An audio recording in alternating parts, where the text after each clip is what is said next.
welcome back to Stitching Big Things with Hallie. I'm Hallie. Thanks so much for joining me again today. Today is Friday, July 14th, 2023. How's everybody's 2 weeks been? Mine has been great. It's been pretty quiet, pretty relaxed, pretty chill, which means lots of stitching, which is great. Probably the biggest thing that's happened here in the last couple weeks is, a couple of things. We started shopping for college supplies and washing things up and getting things packed and ready to go. And my youngest got his driving permit. So for those of you who are not in the States, the way it works here is, at least in Texas, and it could be even different outside of Texas, is when you turn 15, you can take the driving class. So he's done that. He's passed his rules of the road test. He knows he's done all the classroom work. Now, and then once you turn 15, then you can apply for your driver's permit, and then you can drive with your parents for a year until you turn 16, but you have to be with somebody 21 or older. I guess it doesn't technically have to be your parents, but it will be. And so now we'll spend this next year, his birthday's in May, so we'll spend this next year driving and, just practicing in different situations and just, lots of driving back and forth, so that he'll be ready and he can take his driving portion of the test and actually get his full driver's license when he turns 16. So that's exciting. And if you've ever had a young one who has learned how to drive, I always find it interesting, like, which parent is the driver, is the teacher of the driver parent. Like my husband, we make him go, if you're new, welcome. I have 4 boys and this is my last one. So I've done all the teaching of the drivers, which it's good or bad. It just is what it is. I've done all the teaching. I always make them go with my husband once before we go to do the driving test because he is really, really picky and he's going to tell you all about it. Where I'm much more laid back and I'm like, this could be better, that could be better, yada, yada, yada. So it's just funny, but I love to see the dynamic between, parents or people who are teaching young ones to drive, who's the in the car with them, the majority of the time, and who's the one that's like, no, it drives me, I can't do it drives me bananas. I always find that fun to kind of pay attention to. So anyway, so that is the exciting thing here. Last time I saw you guys, it was the wrap up of June, but we hadn't quite finished June yet. I think it was the 29th or 30th maybe. And so I've got June numbers. So let's go over those real quick. June was pretty good. I had 22,079 stitches in June. I did not go back and look at last year to see where I was. But I think it's much better than it was in May. May was super, super busy for us. And so June, we got a little more traditional stitching. My non-full coverage numbers are 8,679. My full coverage was 13,400 even, which is pretty good for full coverage. So the one thing that I have kind of been focusing on and working towards this year has been reducing my number of days that I don't stitch at all. I'm trying to at least get some stitches in every day. It doesn't have to be any particular number. There are some days where I've done 13 because I knew I needed to get some stitches in and I had enough energy to get 13 in, and then I went to bed. I had one no stitching day in June. That's my only one for the whole year. So not so bad. I was hoping to get all the way through the year and be able to say that I stitched every day, but I did have one day. So that is okay. Much better than it was last year at this point. And I'll be really excited at the end of the year to kind of look back and compare 2022 to 2023 to see the difference. So, okay, let's move on to the stitching. Let's get to the point, the reason why we're all here. If you guys were with me last time, you saw that I was working on my Halloween Afghan. So here is a picture of what it will look like when it's completely finished. When I was with you last week, I did not have these two. There's two more over here. I did not have these two done. So I'm not totally done. I still have the points of the candy corn, the white points of the candy corn, but I did want to get this finished as much as I could because I was going to move into Christmas in July stitching. And at the last 2 days of June, I was able to get these two done. There's quite a number of stitches in those two items. I did 1,844 stitches. So you think, oh gee, that's not so many. It's a lot of stitches. So I felt good about getting that done. That was some good progress. Then we moved right in to July, and I think I told you guys last 2 weeks that I was going to do Christmas stitching in July, basically. So I looked at all my, pulled out all my Christmas whips. I can't remember. I think I had 4 full coverage. I think it was 4 full coverage and 6 non-full coverage. Something like that. I think it was what I remember from last week. But I looked at what I had pulled out and said, what is calling to me? The first thing that was calling to me was this one. This is, hold on, I gotta look at the name. I pulled it, but I didn't. This is Quaker Christmas 2. I think of it as like carols, Christmas carols, but it's actually called Quaker Christmas 2 from Bygone Stitches. And here is where I'm at. I did take the top out of the Q-snap because I started up at the top. So what did I have done? What did I not have done? I had this one done, and I had these, and I had the first Noel. So I added in. This guy came all the way down the side, added in all of this, put in the crowns, and put in all of this. So basically, except for the first Noel and the bells and this little motif here, everything on this side is new. So super, super, super happy about that progress. It stitches up pretty darn quick. I added in 3,016 stitches according to my record keeping. I'm stitching this on a white opalescent. I don't know if you guys can see, you might be able to see it a little bit there. It's a white opalescent, so there's a little bit of sparkle in it.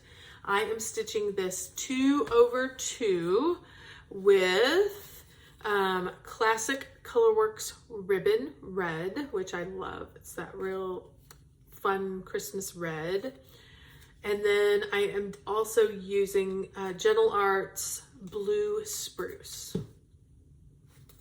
So that's kind of the green that I'm using. I wanted a real deep green, not so much the bright Christmassy green. So I am loving, loving, loving, loving how that is coming out. So super happy with that. There's a little bit of variegation in it, and it's gonna just be fantastic when it's done. So, okay, then I was like, okay, now what do I feel like stitching on? And I decided to pull out Mick Christmas from Cariad Cross Stitch Designs, and I finished it. I was pretty close. I added in 2,658 stitches. And let me back up. And I wish I had something to put behind it. Maybe I'll put this behind it because this is the gauziest fabric. Well, you can kind of see behind it, but that's not exactly what I want. Oh well, you'll just see the gauzy fabric. It's fine. It's the gauziest fabric, but I absolutely love him. He has turned out so cute. So cute. So what did I work on? I basically had him in the Q-snap from just above his eyeballs, and I was working all the way down. Remember, this was the one that I was like, I got done with his hat and I'm like, oh no, I think I might have put it in the wrong place. No, he's all hat. His hat is as big as his body. So super, super, super fun. This is done by Carrie Cross Stitch Design. You can find her on Facebook. She has a Facebook group, and you basically, I believe she's in England somewhere, and I think you just I ordered online through Facebook. I messaged her, told her what I wanted. She sent me an invoice, I paid it, and it's a PDF copy. I don't know if she does printed copies, but I know she does PDF, and it went into Pattern Keeper with absolutely no trouble at all, and was super, super easy. So love this design. He turned out so stinking cute. If I could do it again, I might choose a different fabric. I love this color of the fabric, and so that's why I stuck with it. This fabric, you can see how gauzy it is. The holes are big. Your tension is funky the whole time. Like I just could not seem to get a good way to get a good amount of tension. So I'm hoping that some of the, whoever the framer is, they're going to be able to fix all the woes that have happened with this particular project, because it's not perfect, but I love him so much. So super, super excited about that. So, and I stitched this. This is a 28 count Venetian stone. This is the fabric that I had. Wilchet Premium linen. And I would not recommend. It's not my favorite, but the color is beautiful, especially with this red and this gray. It just pops right off there, I think. So, okay. So that was one finish. Yay! I love that I could get a Christmas finish. And then I decided, what else could I work on? And if you were with me last week, you saw that I did the llamas. That was a Christmas llama that I did for StitchCon. Well, I decided that I wanted to do one for my Christmas tree. So I took the pattern and just stitched the llama and put the Christmas lights around it. And then I chose a 28 count white that was in my, and it's too big for a Christmas ornament. As I'm stitching him away, I'm like, oh, this is gonna be too big for a Christmas ornament. So I'm gonna make him a stand up that will stand up at Christmas. But I started and finished my Christmas llama. So absolutely love him. He is very, very similar. It's the same llama that I did the tree with that I did for StitchCon. It's the same. I changed the coloring of the lights a little bit and did them in a pattern more than just the random ones. And I changed his star to kind of go with the pull in the light colors. So, but other than that, he is super, super fun. So I'm going to make him into a stand-up. So I had a start and a finish. This one, I stitched 2,775 stitches on this one. So love him. So that was 2 finishes this week. 2 Christmas finishes, yay. So then I'm like, okay, now I definitely need to make sure that I'm continuing to work, because I could start and finish 100 other more Christmas things. I don't need to do that. I need to work on the Christmas stuff that I have. That's the purpose. So trimming the tree from Randall Spangler was calling to me. Here's what it's gonna look like when it's done. And that's what I pulled out and worked on. And here is where I have ended up. I added in 2,230 stitches. Where did I work since the last time you guys have seen this? I basically filled in up here quite a bit. And I worked in the dragon face, filling in. So quite a bit of the dragon face. I still have a little bit of the eyes to do, a little bit of these highlights on his snout. Most of the stuff that I worked on up here did come down here to, I believe this might be his hand.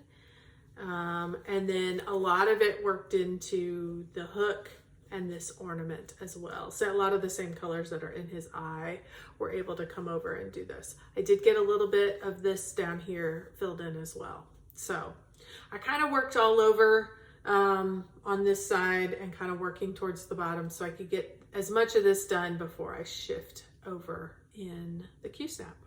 So this is of course in Pattern Keeper. I'm stitching this on 20 count, 20 count easy grid fabric. I'm doing this one 1/1.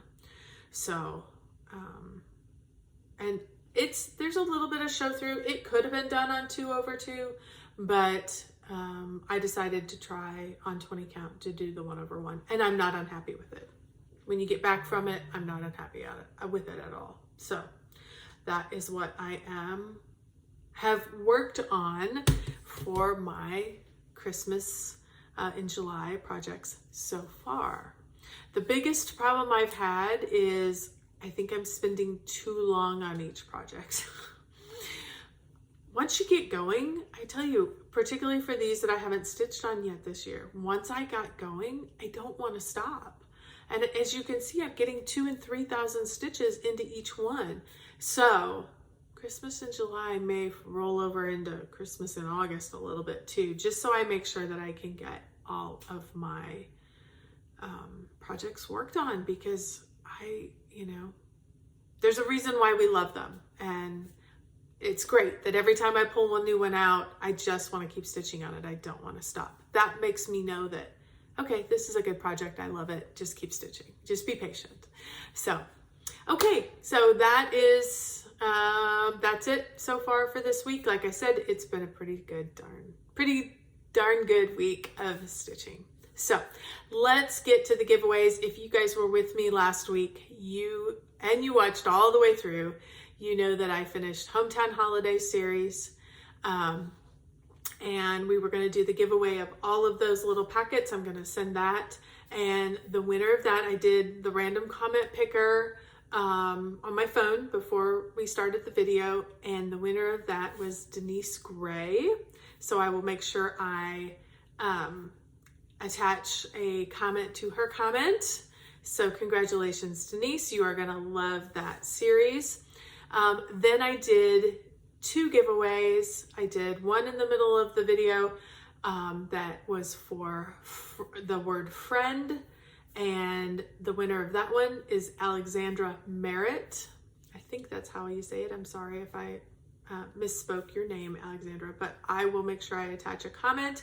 And then at the very end, if you watched all the way through the StitchCon, at the very, very, very end, it was my 3-year Flosstube anniversary as well. And we had you spell out the number 3. So, and Donna H was the winner of that. So I will make sure that all of those folks have comments on their YouTube comments to me. And if you guys will all just reach out to my email, stitchingbigthings@hallie@gmail.com. It's all down below. Just reach out to me. For Denise, I need your mailing address, and I will get that in the mail to you ASAP. For Alexandra and Donna, I need to know what HAID project you would like, what size, all that good stuff, and your email, what email you would like it sent to, and I will get it on its way to you. So super excited about that. Hopefully I'll be able to show what they chose in the next video, so we can all be enabled, because who doesn't like to be enabled? So congratulations to all the winners. Thank you to everybody who entered. I wanted to give one to everybody. So as I'm reading through your comments, please know I have read through all your comments as they were coming in. I was keeping track of them. I am going back. I'm behind a little bit, but I am going back and responding to every comment, making sure you know that I saw your comment. Absolutely love it. So thank you so much for the wonderful comments, for your kind words. So I am thrilled and honored if you have been with me for any amount of time at all. So, all right, let's wrap it up here. Thanks again, everybody. Next 2 weeks, I'm just going to continue with my Christmas in July stitching. If you are doing Christmas in July stitching, shoot me an email. give me a picture. I would love to see what you're doing. Find me on Instagram, send me a direct message. I would love to see what you're working on as well. So always enjoy the back and forth that happens. So thanks again, everybody. Happy stitching to you. Everybody stay safe, stay warm if you're not where it's summery, and if you're where it's summery, stay cool. So take care, everybody. We'll see you in 2 weeks. Don't forget, keep stitching those big